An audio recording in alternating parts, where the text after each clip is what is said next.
Les finishers de la WWE sont parmi les plus épiques que vous puissiez voir en direct à la télévision. Non seulement ces coups font partie des événements télévisés les plus mémorables, mais ils deviennent également des coups caractéristiques de nos catcheurs préférés. Qu'il s'agisse de finishers qui ont blessé des catcheurs ou de finishers tout simplement embarrassants, voici quelques finishers de la WWE qui ont mal tourné. Commençons par le pile driver de l'Undertaker.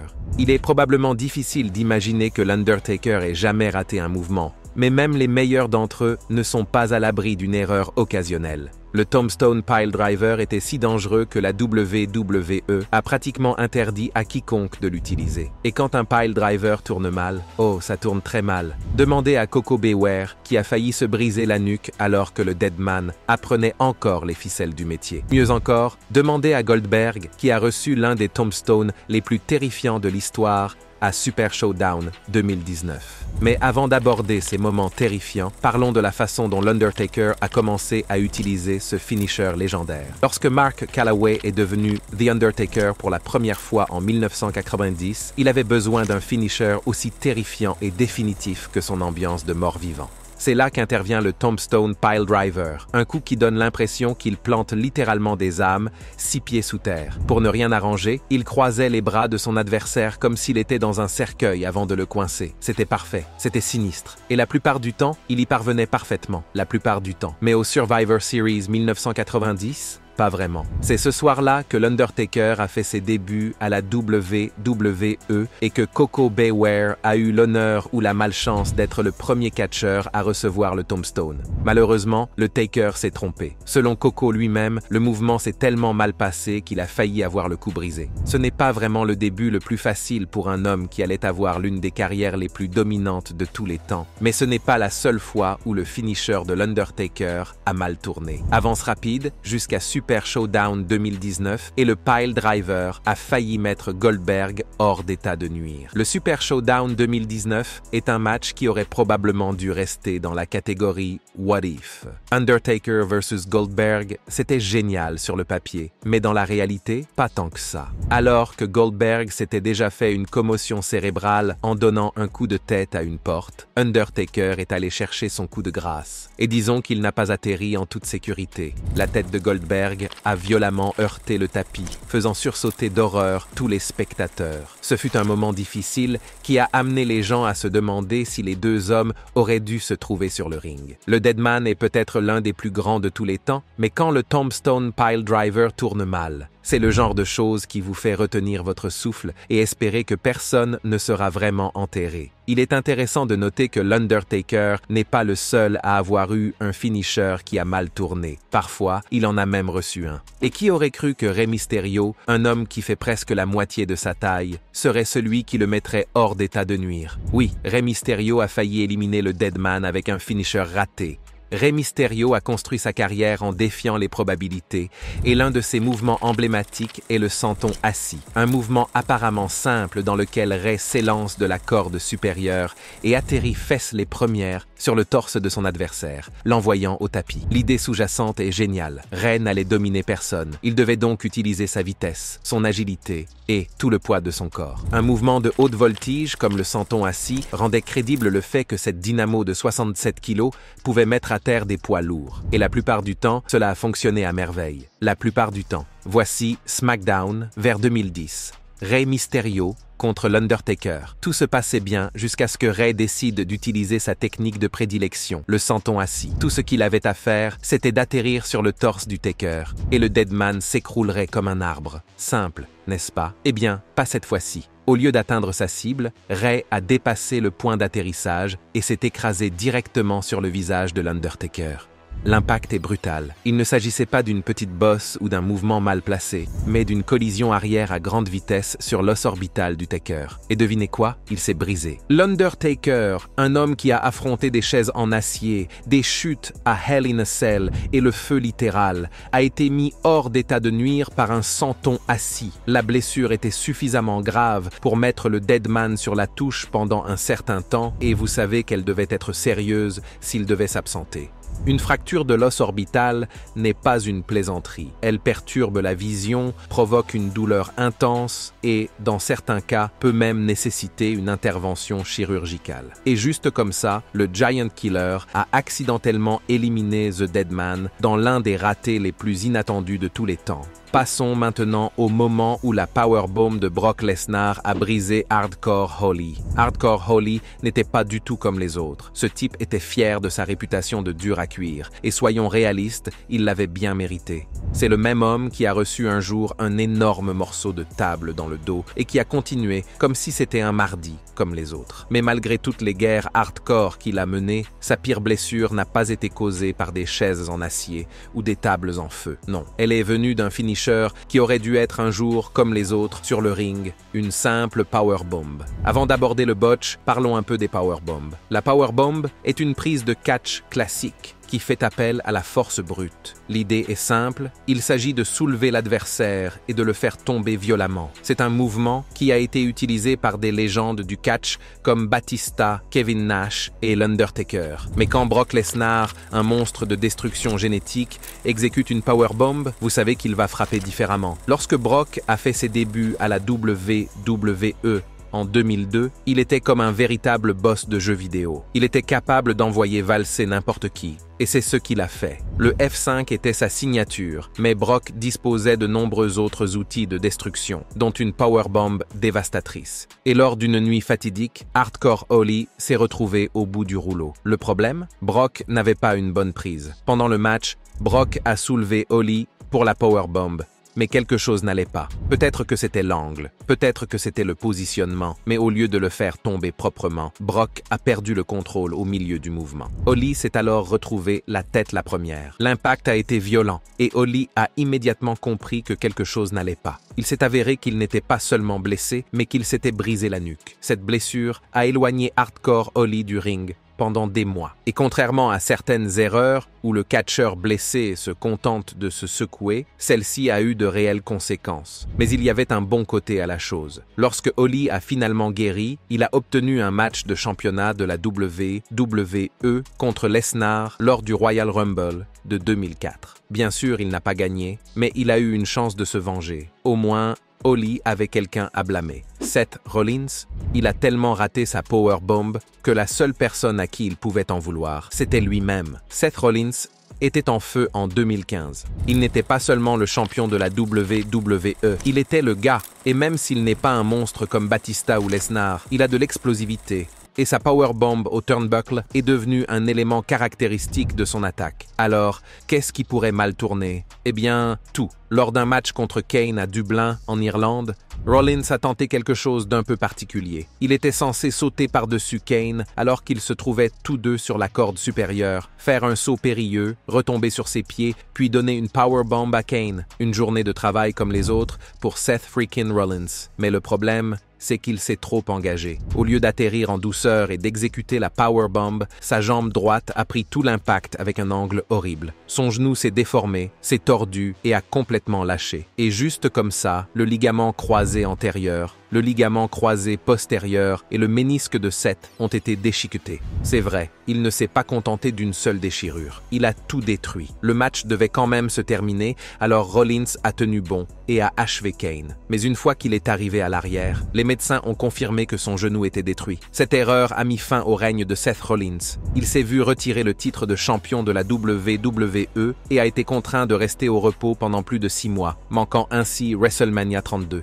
Ce fut un coup dur, non seulement pour lui, mais aussi pour la WWE dans son ensemble. Lorsque Rollins est finalement revenu, il a repris sa place, mais certains fans affirment qu'il n'a jamais été tout à fait le même. Est-ce le genou? Était-ce le changement de visage? On ne sait jamais. Mais ce que nous savons, c'est qu'une tentative de powerbomb ratée lui a tout coûté au sommet de sa carrière. Ensuite, nous avons le Bronco Buster de X-Pac, quand il s'est littéralement déchiré une nouvelle jambe. Avant de parler de cette blessure qui fait froid dans le dos, prenons un moment pour reconnaître à quel point le Bronco Buster est ridicule. Ce n'est pas une prise dangereuse. Ce n'est pas un mouvement à fort impact qui vous met KO. Non, le Bronco Buster est un pur manque de respect. Il s'agit d'humilier son adversaire pendant que le public perd la tête.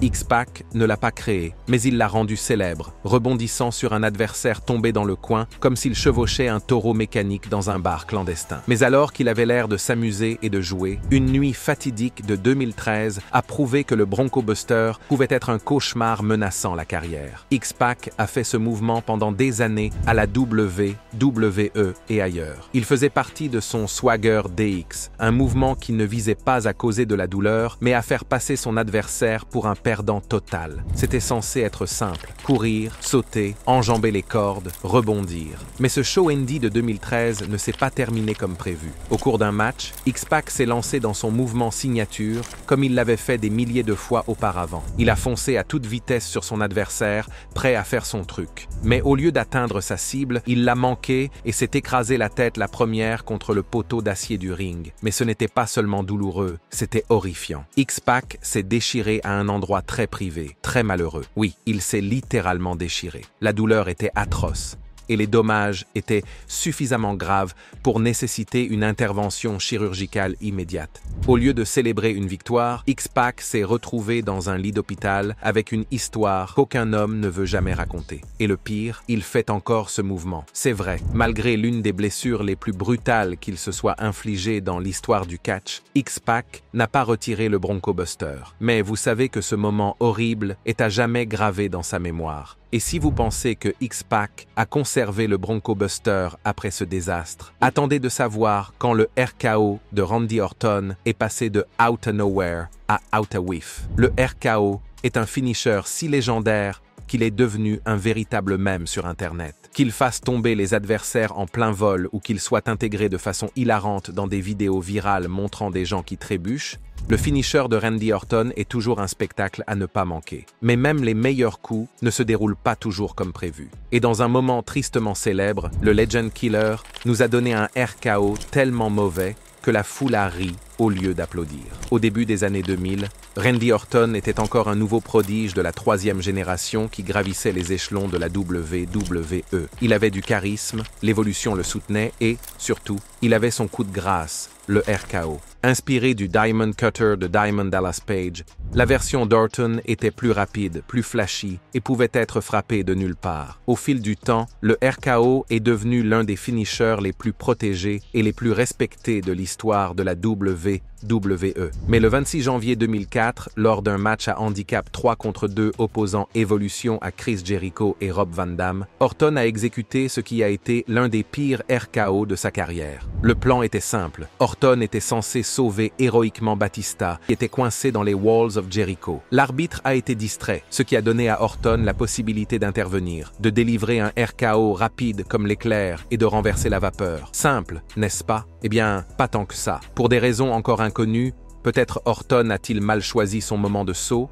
Peut-être Jericho n'est-il pas intervenu au bon moment? Orton a complètement raté son coup. En fait, il l'a complètement raté. Au lieu d'attraper la tête de Jericho et de le projeter sur le tapis, Orton est tombé, à plat sur le dos, devant tout le monde. Le moment était hilarant. Orton, réalisant qu'il venait de faire une gaffe devant une salle comble, a dû se relever maladroitement, courir à travers le ring et finalement frapper Jericho avec un second et bien meilleur RKO. Mais à ce moment-là, le mal était fait. Ce qui était censé être un moment dramatique pour sauver le match s'était transformé en pure comédie. De nos jours, le RKO d'Orton est presque parfait. Mais ce soir-là, en 2004, c'était le rare moment où le Legend Killer ressemblait davantage à un clown. Toujours dans le domaine des finishers presque hilarants, le GTS de CM Punk aurait pu fonctionner pour d'autres catcheurs, mais contre Kane, il a fini par être plus drôle que brutal. Le go-to-sleep de CM Punk est censé être un coup d'assommoir, un coup de genou brutal au visage qui éteint instantanément les lumières. Mais lors d'une nuit tristement célèbre, au lieu d'endormir quelqu'un,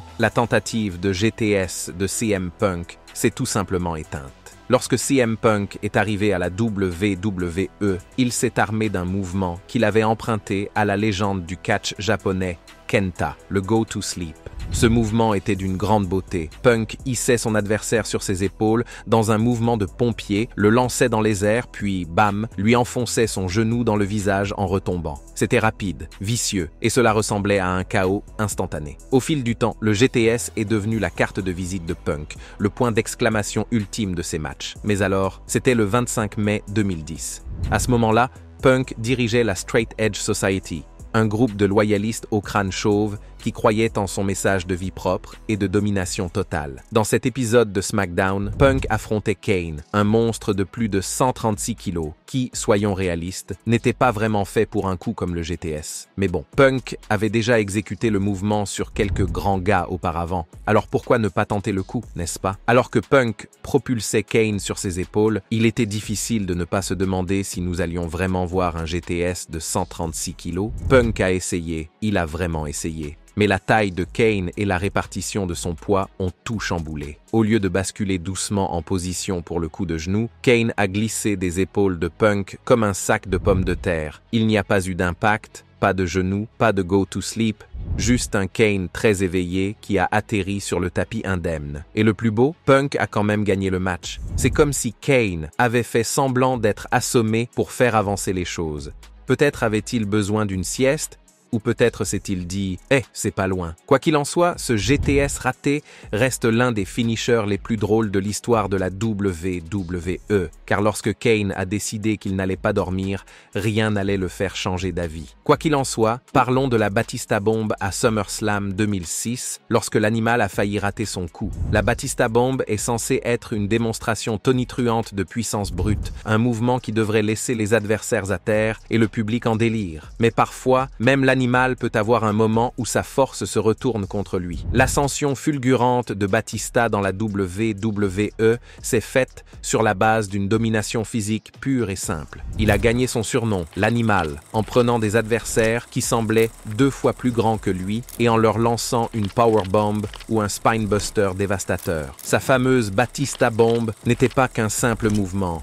C'était une démonstration de puissance qui laissait les fans bouche bée. Inspiré des mouvements de puissance de la vieille école et perfectionné après des années d'entraînement, le finisher de Batista était son ticket pour le sommet, en particulier lorsqu'il était champion du monde des poids lourds. Maintenant, imaginez la scène. SummerSlam 2006. Où les enjeux sont élevés et l'atmosphère chargée. Le champion en titre, King Booker, devait défendre son titre contre Batista. Batista prépare Booker pour la fameuse Batista Bomb, utilisant sa force brute pour faire tomber le champion avec une force qui le fait trembler. Mais c'est là que les choses ont pris un tournant. Alors que le mouvement était sur le point d'être exécuté, Batista s'est retrouvé dans une situation précaire. Dans le feu de l'action, alors qu'il tente de soulever King Booker dans les airs, il peine à maintenir une prise solide sur le champion. Pendant une fraction de seconde, il semble que The Animal pourrait accidentellement faire tomber le poids lourd sur sa tête, un moment qui aurait pu gâcher non seulement le finisher, mais aussi le match tout entier.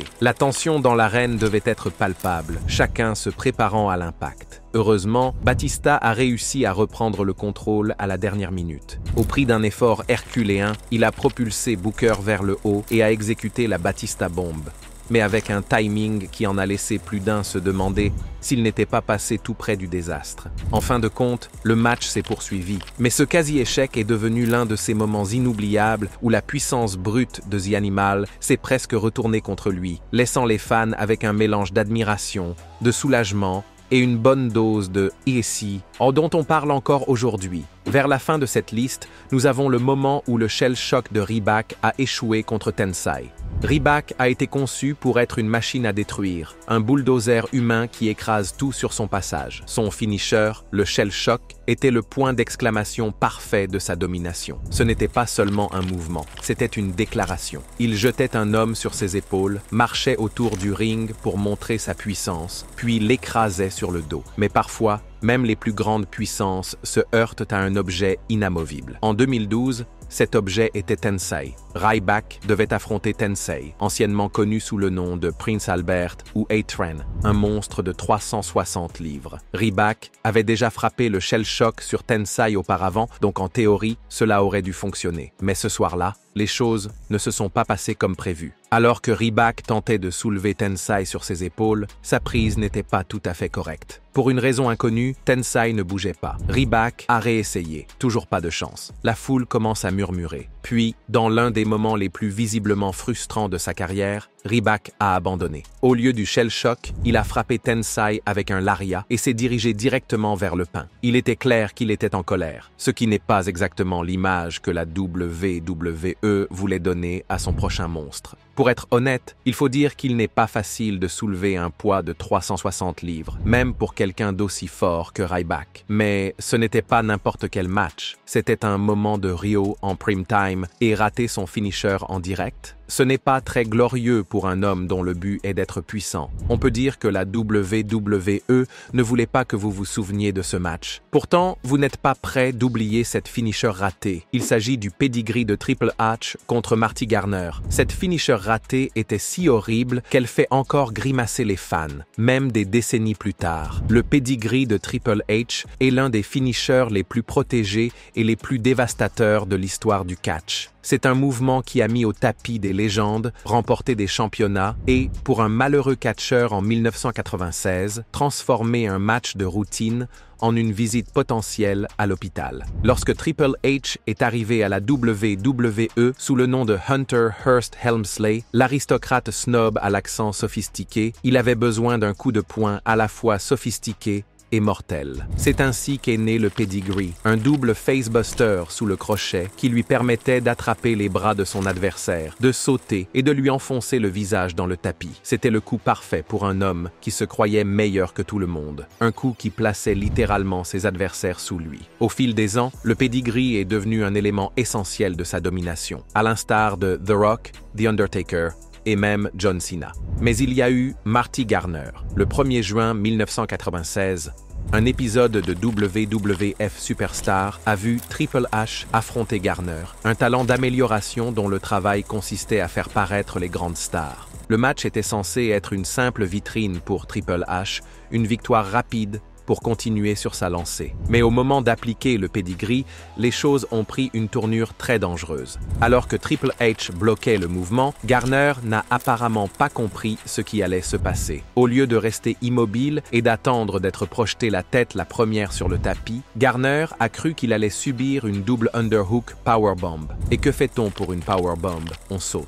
Garner a donc sauté. Triple H, complètement pris au dépourvu, a suivi le mouvement. Et au lieu d'atterrir à plat, Garner s'est fait piquer directement sur la tête. Son cou s'est plié à un angle absolument horrible. Et pendant une seconde, on a eu l'impression que quelque chose s'était catastrophiquement mal passé. La foule est silencieuse. Triple H, probablement en train de paniquer à l'intérieur. Heureusement, Garner n'a pas eu la nuque brisée, mais il a subi de graves lésions au niveau du cou. Il s'en remettra plus tard et travaillera même pour la ECW. Mais ce moment reste l'une des erreurs de pedigree les plus effrayantes jamais filmées. La leçon à retenir, si Triple H vous enferme pour un pedigree, ne sautez pas. Ne sautez pas. Lequel de ces moments est le pire selon vous? Faites-nous part de vos impressions dans la section des commentaires et avant de partir, n'oubliez pas d'aimer cette vidéo et de vous abonner à Ring Rivals pour ne pas manquer les prochaines.